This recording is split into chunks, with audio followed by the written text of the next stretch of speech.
What is up, guys? Today we're going to be doing a showcase on the new character that you can get totally for free. All you have to do is farm Zeus's new event, and he's right here at the shop, Nick Magni, and that's who we're going to be doing the showcase on. Now, Nick Magni is our very first free-to-play controller that we can get. He looks really cool. Obviously, you know, all the Dislyte characters are going to be dripped out of their mind, and he's just one of those characters that are just stylish, right? Half rock, half human kind of a thing. Really cool. Before we move on, I'd appreciate it if you guys subscribe to the channel.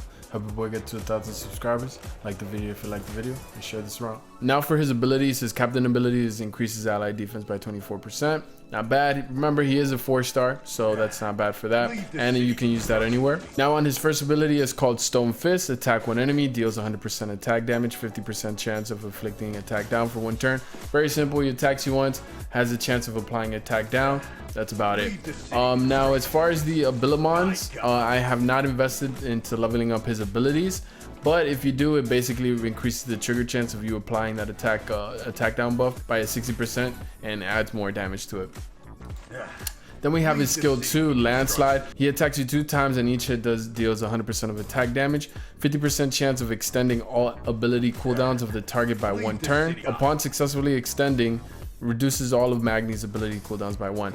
Now this ability I'm kind of like so about, because it's a 50% chance. If you want to increase the cooldown of your enemy on this hit, it's a 50% chance of that happening, right? So it's basically a coin flip, and let's say you do successfully get both of them, it will reduce all of Magni's abilities by 1 turn, which it rolls really good into his ultimate, but we'll speak on that in a second. If you do fully Abilimon it, goes up to a 60% chance, so it actually becomes a lot better if you invest into this. And this is a 5-turn cooldown, and if it reduces the cooldown by 1 if you invest in Abilimons into this. I think this ability is really good, but because the chance is so low, it becomes more like, and it becomes more like a gamble in my eyes, to be honest. But 60% does make it better than 50%. I got it. Now this is his best move. It's called Skyfall. It attacks all enemies, deals 90% of attack damage, dispels enemy shield, silences them for 2 turns. Each enemy silence increases Magni's AP by 10%. This ability is really good against shield characters, like if you're going against people that have like a Bernice or a Laura. They can put up massive shields to the whole team, and he can easily just dispel that, right? And it's all like, you just have to make sure you have high accuracy on him, so he can go ahead and dispel that, and also apply those silences, because each silence he applies increases his AP by 10%. So potentially, let's say he hits all 5 with silences, he can basically get a 50% AP boost, right? So he'll be basically starting up by 50%, and that's huge, because then he can go and follow up with his second ability, which if you do reduce their cooldown, it reduces the cooldown of your ult by 2 turns. And we're gonna go more into that in a little bit, but just know that his second ability flows really good with his ult, if the second ability procs, right? Now with his build, I'm gonna be going with a Tyranny Zeus Apollo set, because I am trying to get to that 80% accuracy mark, and I did just manage to hit it. I'm at 82%, so that's the highest accuracy. I would recommend anyone to put on their Espers, because everyone has an innate 20% resist, so 80% is the sweet spot, right? And I did give him attack bonus for each of these, and then speed here. I don't have many Tyranny Zeus sets. I haven't really farmed up Fafnir as much, so I just have what I'm working with right now with for him, which it's pretty good. Not the best, you know, plus 87 speed. It could be faster, but it's okay.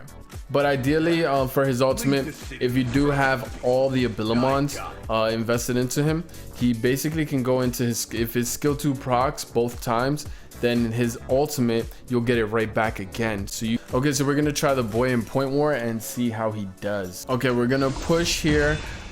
They do have shields, so I'm gonna go ahead and just hit Ahmed, break his shield only. They have all their shields, right? So remember, we're gonna dispel their shields and try to apply silences, and for each silence we get pushed 10% of our AP. So let's go ahead and do that, see what happens.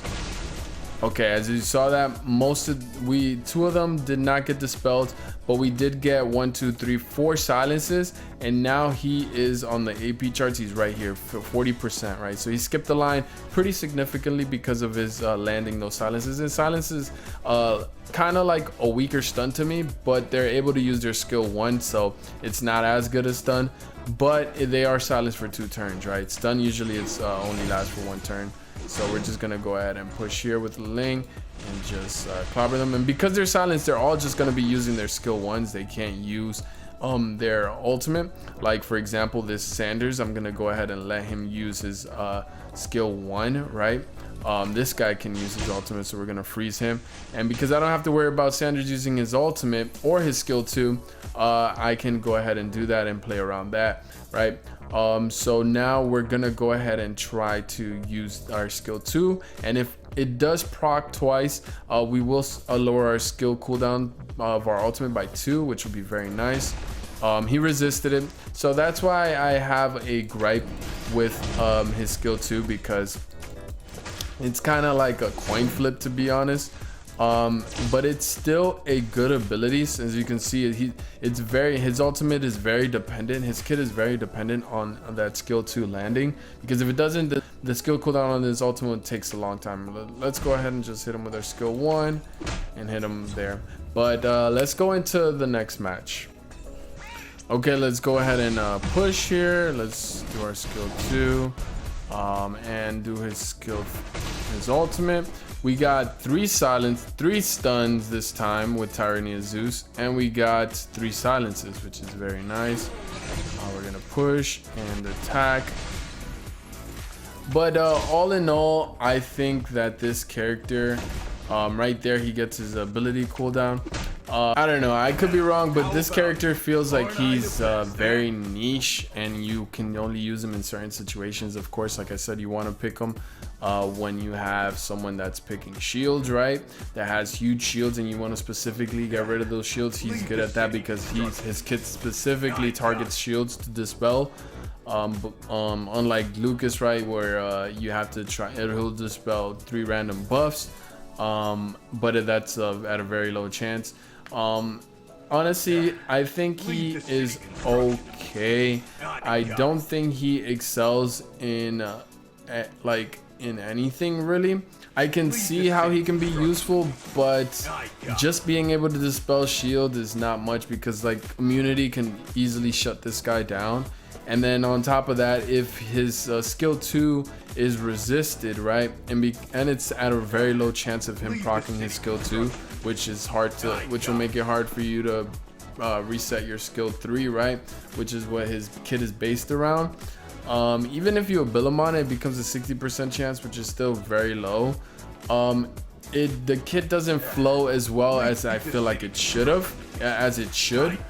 But all in all, he's still a free controller, right, that has potential. The silence does last for 2 turns, and I can see how that can be a big pest to some people, but I don't know. He's kind of like in this role where he's like a disabler kind of a role, right, where he wants to shut down the enemy from using their abilities or whatever. Which is, I can see where they're going with this character's design, but it just feels like he lacks something, right? That is just my honest opinion on him. I think he's a decently kind of fun character to use and stuff, and you guys can go ahead and mess around with him yourself with builds and stuff. Let me know what you guys come up with and what you guys think of him. I would love to hear your thoughts on Nick, aka Magni. And yeah, let me know, because I think he's okay. Honestly, I think Pritzker does his job, but 10 times better. So like, if you don't have Pritzker, you can use Magni, right? But if you have Pritzker, I would say just use Pritzker. But I don't know. But that's it for the showcase. I hope you guys enjoyed it. Again, let me know what you guys think down below in the comments. I would love to hear your thoughts, and I will see you guys in the next one. It's your boy Jadaa. I'm out. Peace.